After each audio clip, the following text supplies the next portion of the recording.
Hey everyone, Chess Twins here. We want to post something different today. Instead of a classic street chess video, we're going to analyze our first chess hustling video. If you guys enjoy this, then we can publish more of these types of videos, as the coronavirus does not restrict us.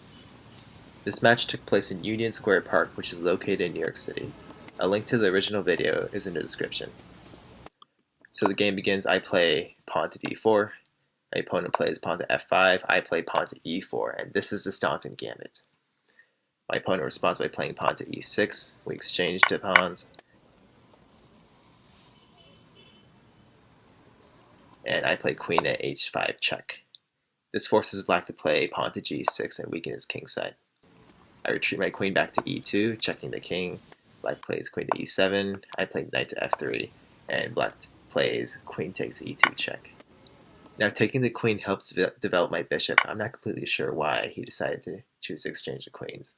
But anyways, after taking the queen back, black plays knight to f6. I play pawn to c4. He plays pawn to c6. I play knight to c3, anticipating that black will play pawn to d5. And black does indeed play pawn to d5, grabbing center control and challenging the pawn on c4. This creates an outpost for the knight to come in to the e4 square. I castle.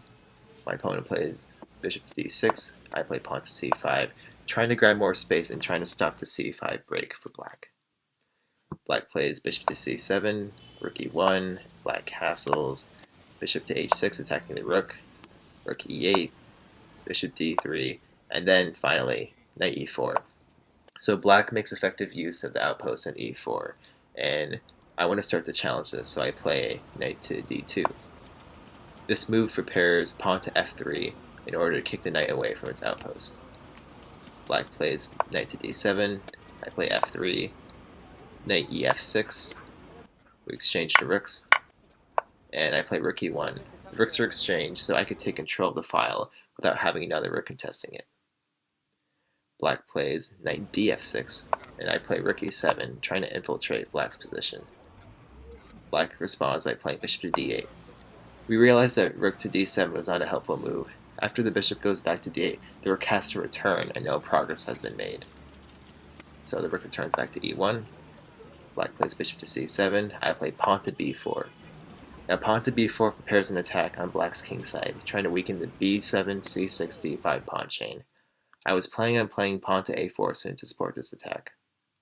Black plays king to f7, trying to stop the rook from entering to the e7 square in the future, and I play pawn to b5. Black responds by playing bishop d7, and I play pawn to a4. As mentioned earlier, the a4 pawn will support the b5 pawn, and will support my queenside attack.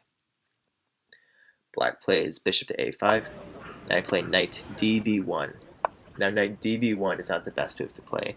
As you can see, the valuation bar dropped down to about equal. My knight is stuck on the b1 square. It does not have much mobility, since it has to protect the knight on c3. Additionally, my c3 knight is pinned to my rook.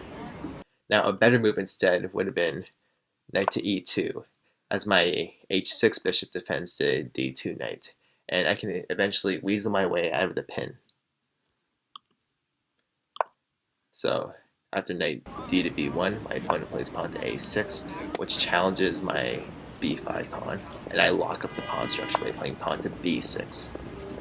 This closes up the structure, and at this point, black tries to activate his knight by playing knight to g7, and I play bishop to f4, and my opponent plays knight g to h5.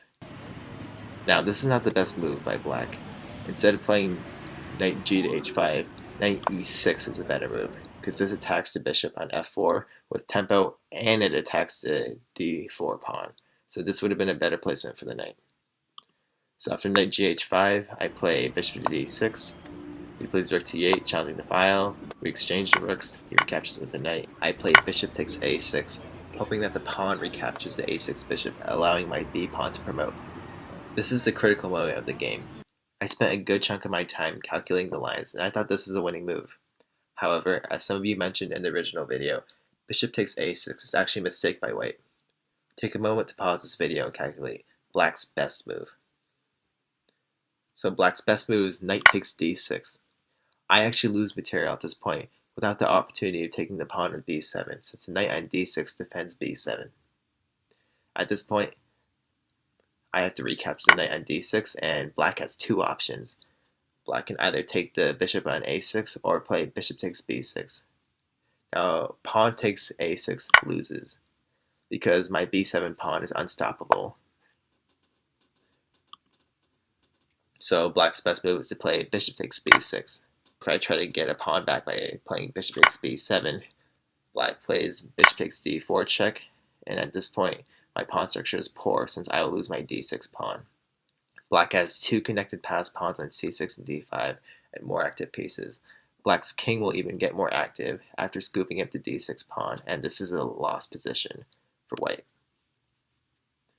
So in the game, my opponent did what I expected, and he immediately recaptured the bishop, the poisoned bishop on a6. And this simply allowed a simple promotion for my b pawn, and I played pawn to b7, and my pawn is unstoppable. And once I get a queen, this will win the game since it's too powerful. So black tries to play knight takes d6, trying to find any way to get his bishop to c7 to prevent the pawn from promoting, and this is no use since I'm able to recapture the knight, and the d6 pawn covers the c7 square, so the bishop cannot stop my b7 pawn. So black plays bishop to b6, I promote into a queen, black plays bishop takes d4 check, I simply move my king over, black plays bishop to e5, then I play queen to d8, attacking the bishop and getting some activity, and then black plays king to e6, which simply walks as checkmate, as queen e7 is checkmate. Thanks for watching, and let us know any other games you want us to analyze and any other video suggestions. We hope this analysis brought a new perspective on our chess hustling video. Stay tuned for more. See you later.